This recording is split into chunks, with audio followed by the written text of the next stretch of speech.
AITA for not taking down my wedding video. That was a gift from my best man. Hey Reddit, I'm really struggling here and could use some outside perspective.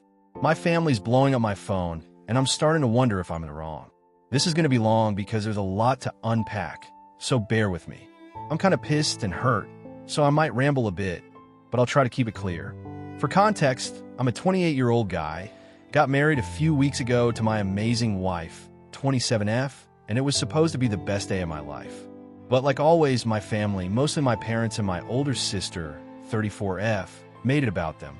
Now there's this huge drama over a video my best man posted online, and everyone's telling me I'm a jerk for not taking it down. Here's what happened.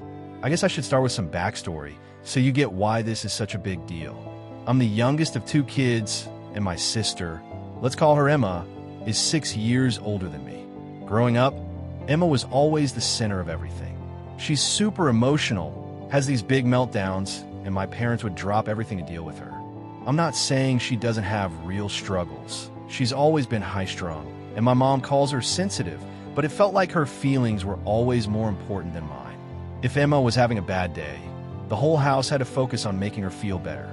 I'd have a basketball game I'd been practicing for weeks, and I'd be so excited to see my parents in the stands, only to get a last-minute call. Sorry, Emma's not feeling up to going out, so we're staying home. Or I'd be in a school play, practicing my lines for days, and they'd promise to be there, but then Emma would have a fight with a friend or something, and they'd be no-shows. I remember this one time in middle school, I won an award at a science fair. I worked so hard on my project, building this little model rocket that actually worked. I was so proud, and my parents said they'd be at the ceremony. But when I looked out into the audience, their seats were empty. Later, they told me Emma had a rough day at school and needed them. I was 12, and I went to my room and cried, but I didn't say anything because I didn't want to make it worse. That kind of thing happened all through high school and even into college. My high school graduation, they missed it because Emma had a bad day at work and was crying at home. My college graduation, they showed up late because Emma's car broke down and they had to deal with her freaking out about it. I love my sister, but it's like my parents decided her emotions always came first. I tried talking to them about it a few times, but my mom would say, "You're strong, you can handle it," or "Emma needs us more right now." My dad would just nod or change the subject, like it wasn't worth discussing. Fast forward to a few years ago, I met my now wife, Sarah. She's honestly the best thing that's ever happened to me. Funny, kind, and just gets me in a way no one else does.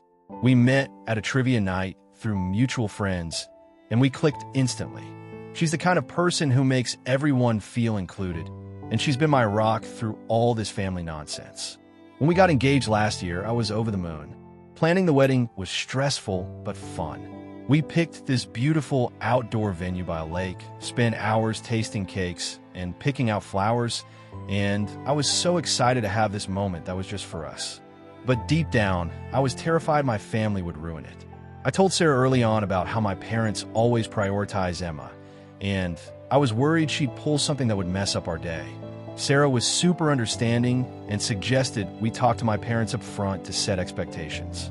So, a few months before the wedding, I sat them down. I was nervous as hell, but I laid it all out. This is the most important day of my life. I need you to be there.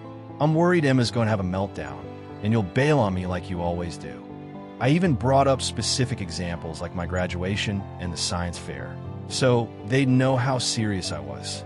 My mom got all teary and promised they wouldn't miss it. She said, "We know how much this means to you. We'll be there no matter what." My dad just nodded and said, "Don't worry, son."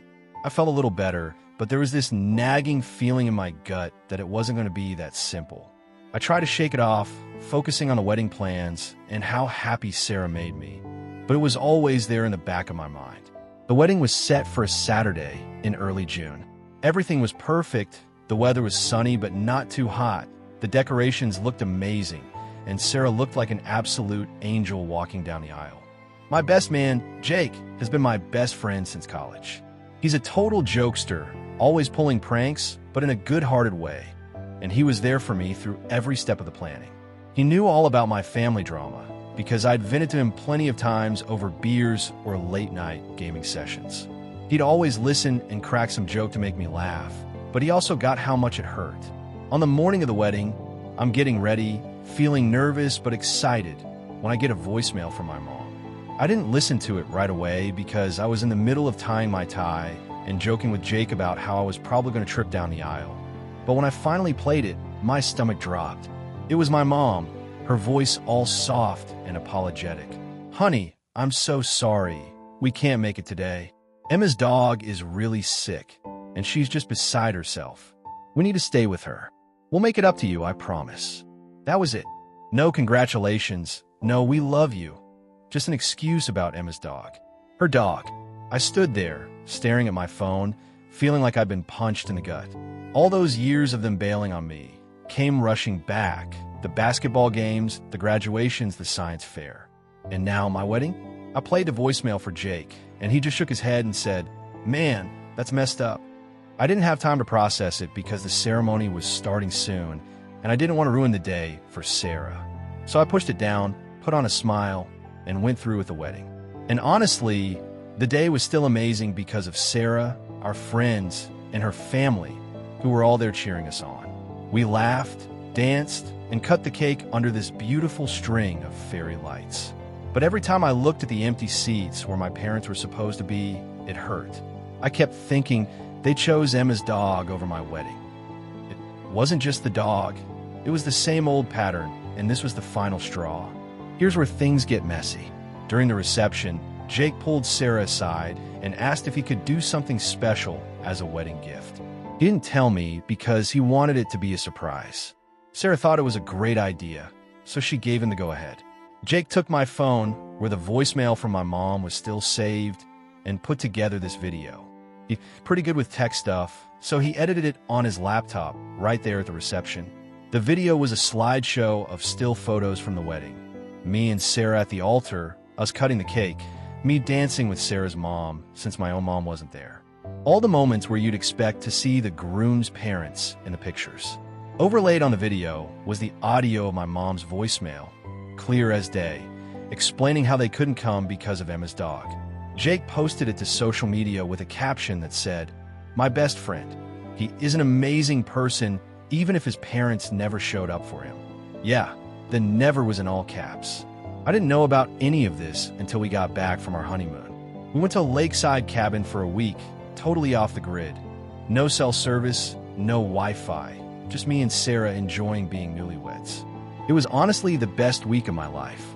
We cooked dinners together, went kayaking, sat by the fire, and just soaked in the fact that we were married. I didn't even think about my phone or social media. It was like for once, I could just focus on us without any family drama creeping in. When we got back home, I turned on my phone, and it was like a bomb went off. I had hundreds of notifications, texts, voicemails, DMs, you name it. Most of them were from family members, both mine and Sarah's, freaking out about the video. My cousin texted me, "Dude, that video is savage. You gotta take it down." My aunt left a voicemail saying, "I know you're hurt, but this is humiliating for your parents." Emma's best friend, who I barely even talked to, sent me a long message about how Emma hasn't stopped crying since the video went up and how it's cruel to air family drama like that. Apparently, my mom was so embarrassed she was refusing to leave the house. Even some of Sarah's relatives, who are usually super chill, were like, "Maybe you should take it down to avoid more drama." I watched the video, and I'll be honest, it hit me hard. Seeing those wedding photos with my mom's voice in the background was like reliving the moment I got that voicemail. Part of me thought, "Damn, Jake, that's brutal," but another part of me was like, this is exactly how it felt. The caption stung too, because it was true. My parents have never shown up for me when it mattered. I showed the video to Sarah, and she felt bad that it had caused so much drama. But she also said, "Jake was just trying to stand up for you. He saw how hurt you were." I could tell she was torn because she didn't want to upset her own family, but she also understood why I was so mad. Here's the part where I might be the asshole. I didn't take the video down right away. I saw all these messages and I just didn't respond. I was still on cloud 9 from the honeymoon, and we just moved into our new place, so I was focused on unpacking boxes, setting up our little kitchen, and enjoying time with Sarah. Work was also nuts. I'm a project manager, and we had a big deadline coming up, so I told myself I'd deal with the family drama later. I know that sounds bad, but I was so tired of always being the one to smooth things over. For once, I just wanted to focus on my own happiness, you know? I'd spent my whole life putting my feelings on the back burner for Emma and my parents, and I didn't want to do it anymore. About a week after we got back, my dad called me. He was pissed, but trying to keep it calm, like he was doing me a favor by not yelling. He said, "You need to take that video down. It's causing a lot of pain for your mom and Emma." I asked him why they didn't come to the wedding, and he said, "It was just a bad night for them. Emma was really upset about her dog, and we had to be there for her." I couldn't believe it. I said, "Dad, it was my wedding. How do you miss your son's wedding because of a dog?" He kept saying they'd make it up to me and Sarah, but when I pressed him on how exactly you make up missing a once-in-a-lifetime event, he didn't have an answer. He just repeated, "We'll figure it out." I was so mad, I could feel my voice shaking. I told him, "I'll take the video down when you figure out how to make up for missing my wedding." He got flustered and said I was being petty and hurting the family. I hung up before either of us said something we'd regret. Since then, I haven't talked to my parents or Emma. Sarah's been supportive, but she's also getting texts from her own family saying we should just take the video down to keep the peace. Jake feels awful about the backlash, but says he doesn't regret posting it because someone needed to call them out. I get where he's coming from, but I also feel like I'm stuck in the middle of this mess. The video's still up, and every time I think about taking it down, I get this knot in my stomach because it feels like letting them off the hook again. So, here's why I might be the asshole. I could have taken the video down as soon as I saw the messages. I mean, I didn't post it myself, but by leaving it up, I'm basically saying I'm okay with it, right? My sister's apparently a wreck, and my mom's so embarrassed she's practically a hermit now. I know the video is harsh.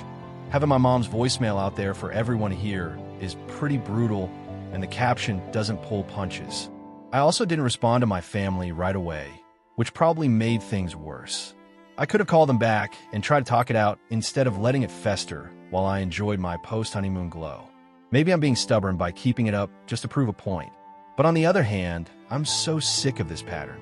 My parents have missed so many important moments in my life because of Emma, and they never seem to care how it affects me.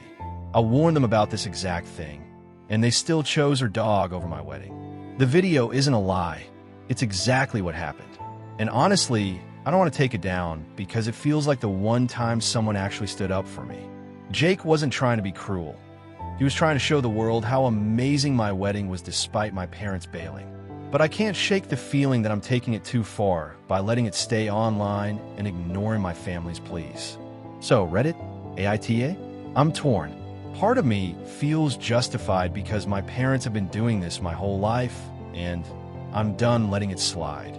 But another part of me wonders if I'm being petty or cruel by letting this video stay up and not trying to fix things with my family. I don't want to hurt anyone, but I also don't want to keep pretending everything's fine when it's not. Should I just take it down and move on? I'm starting to feel like I'm losing perspective, so I'd love to hear what you think.